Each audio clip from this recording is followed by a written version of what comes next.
अगर पाकिस्तान तहरीक इंसाफ का मौकिफ मान लिया जाए कि अडयाला जेल को कॉर्डन ऑफ करना, वहां पर सिक्योरिटी और लॉ एंड ऑर्डर की सिचुएशन पैदा करना, ये कोई सिक्योरिटी इशू नहीं है बल्कि सियासी मामला है, तो फिर अता तारण की गुफ्तगू आपने सुनी कि वहां जेल से बैठ के कभी IMF को खत लिखा जाता है और अब यूरोपीय यूनियन से राब्ता किया जा रहा है, GSP+ स्टेटस खत्म कराना चाहते हैं आप?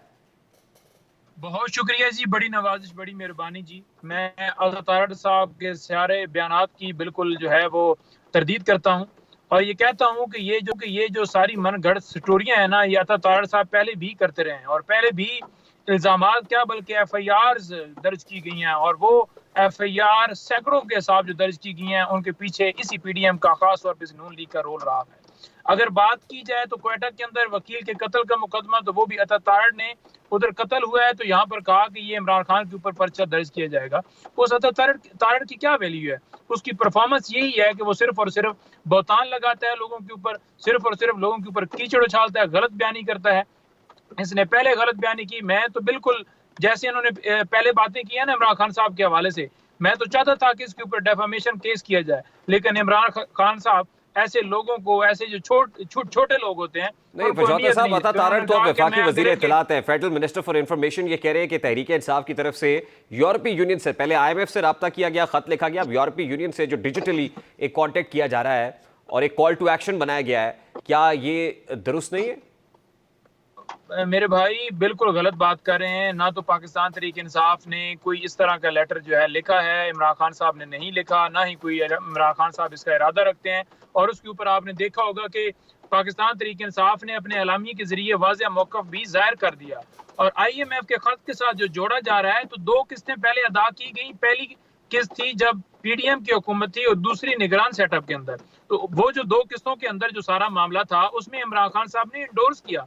अब तीसरी किस्त के अंदर आकर जब बात इमरान खान साहब से मुलाकात की हुई, तो उस वक्त इमरान खान साहब से मिलने के लिए जब टीम गई, तो खान साहब ने कहा कि साफ और शफाफ इलेक्शन होने चाहिए, हम किसी सूरत कोई भी कर्जा देने के ऊपर कोई रिस्ट्रिक्शंस हमारी तरफ से नहीं है। बिल्कुल उन्होंने कहा कि हम इंडोर्स करते हैं, बिल्कुल दें, लेकिन ये एक प्रोपेगेंडा किया गया कि इमरान खान साहब ने उस वक्त भी ये बात की। ये धांधली की क्यों नहीं बात करते?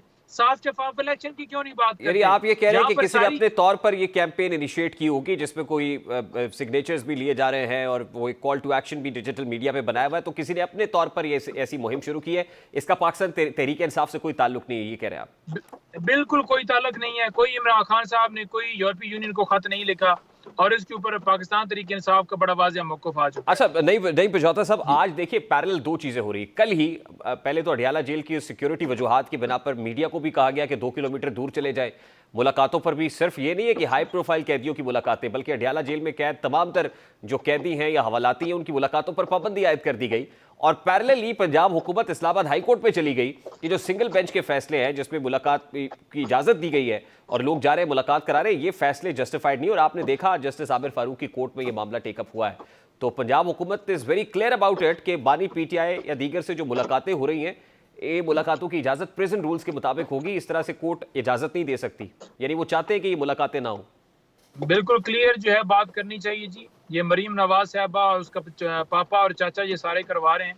और दूसरी बात ये है कि ये तजलील जो है वकला की और उसके साथ साथ सारे पाकिस्तान तहरीक इंसाफ के रहनुमाओं की, उनके घर वालों की, अक्सर ऐसा ही होता था। मैं खुद विक्टिम हूँ कि वहां पर घंटों इंतजार करवाया जाता था। आज भी मैं गया हूँ, आज भी मेरी मुलाकात की इजाजत नहीं दी गई।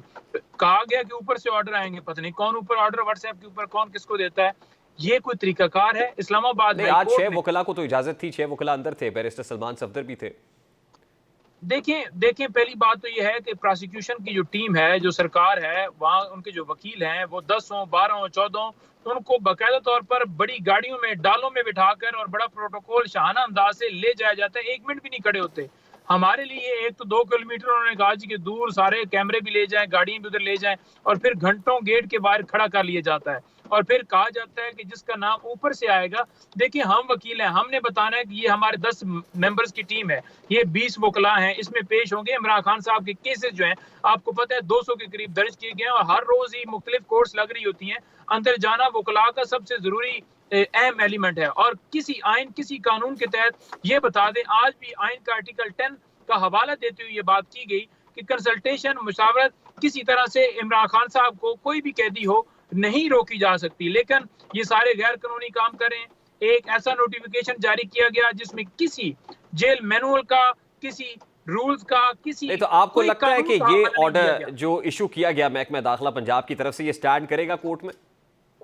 बिल्कुल नहीं करेगा, क्योंकि उसके ऊपर कोई मेंशन ही नहीं है कि किस कानून के तहत वो ऑर्डर इशू किया जा रहा है। और ये एक ब्लैंकेट सा ऑर्डर निकाल कर और ये कहा गया कि जनाब पाबंदी है, कोई बंदा वहां पर जा नहीं सकता, कोई बंदा वहां पर मिल नहीं सकता, कोई बंदा उस तरफ से गुजर नहीं सकता। हम ये कहते हैं कि स्टेट की जिम्मेदारी है सिक्योरिटी इमरान खान साहब को या किसी भी कैदी को फराहम करना, लेकिन इससे पहले भी बता दें कि खान साहब के ऊपर कातलाना हमला हुआ, वजीराबाद में एफआईआर दर्ज नहीं हुई, और उसके बाद इमरान खान साहब बार बार इस्लामाबाद में पेश होते रहे। उस वक्त हम सिक्योरिटी मांगते रहे, नहीं दी गई। आज फिर सिक्योरिटी के बहाने बनाए जा रहे हैं कि वहां दहशतगर्द हैं, वहां ये नहीं, सिर्फ और बट सिर्फ पजौता ये साहब, ड्रामे हैं। अगर दहशतगर्द हैं, एज वी स्पीक जो तसलसल के साथ मामलात हुए, वहां पर कैदियों के दरमियान लड़ाई झगड़ा हो, फिर 3 दहशतगर्द पकड़े जाना हो, तो आपको नहीं लगता कि सिक्योरिटी सिचुएशन तो है और लॉ एंड ऑर्डर का प्रॉब्लम तो है, जिसको लेके ये गैर मामूली ऑर्डर करना पड़ा? देखिए, मैंने कल भी प्रोग्राम के अंदर ये कहा कि वो जो एहलकार पकड़े गए थे, वो जो ये कहते थे कि जनाब कोई लोग दहशतगर्द पकड़े गए हैं, वो किधर गए हैं? उनके पास क्या मवाद बरामद हुआ है? उनसे क्या रिकवरी हुई है? वो तो आ गया ना जी, नक्शा जात अडियाला जेल के बरामद हुए, नहीं बताया गया। अगर इतना ही कुछ खतरा मवाद है बरामद हुआ, तो क्या सर मेरी सुन लेना, अगर इतना ही खतरा है तो क्या बुखला से खतरा हो सकता है, उनकी फैमिली से खतरा हो सकता है, सियासी रहनुमाओं से खतरा हो सकता है। इससे पहले भी इमरान खान साहब से लिस्ट मुशावरत करनी थी उस वक्त जब टिकटों के हवाले से बैरिस्टर गौर साहब लिस्ट बनाकर ले गए थे और गौर साहब को रोक लिया गया था। इमरान खान साहब ने मेरी 4-5 दिन पहले मुलाकात हुई है, उसमें तहफ़्फ़ुज़ात किए कि मैंने उस वक्त भी डिस्कशन करनी थी। 200 के करीब लोगों के नाम थे, मुझे जुबानी याद है कि कौन किस हल्के में खड़ा है।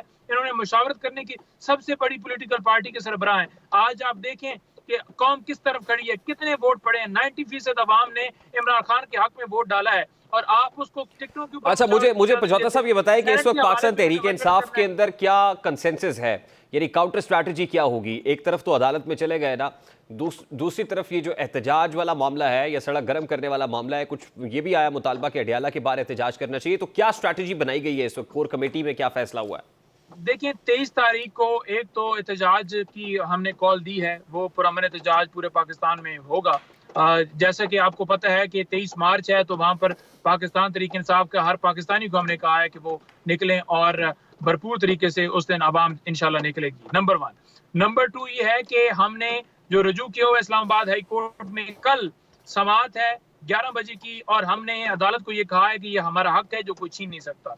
अगर अदालत हमें हमारा हक नहीं देती, डिले करती, या कोई इस तरह की हर्डल मजीद बढ़ती हैं, सुपरिटेंडेंट जेल अदालत के हुक्म के बावजूद अगर फिर नहीं मानते, तो फिर हम जाएंगे अडियाला जेल की तरफ और वहां पर जितने हमारे पार्लियामेंटेरियंस हैं, मेरी राय है, मैंने कल भी ये राय दी थी, और इंशाल्लाह ताला आप देखेंगे कि फिर जो है दमादम मस्त कलंदर होगा इंशाल्लाह।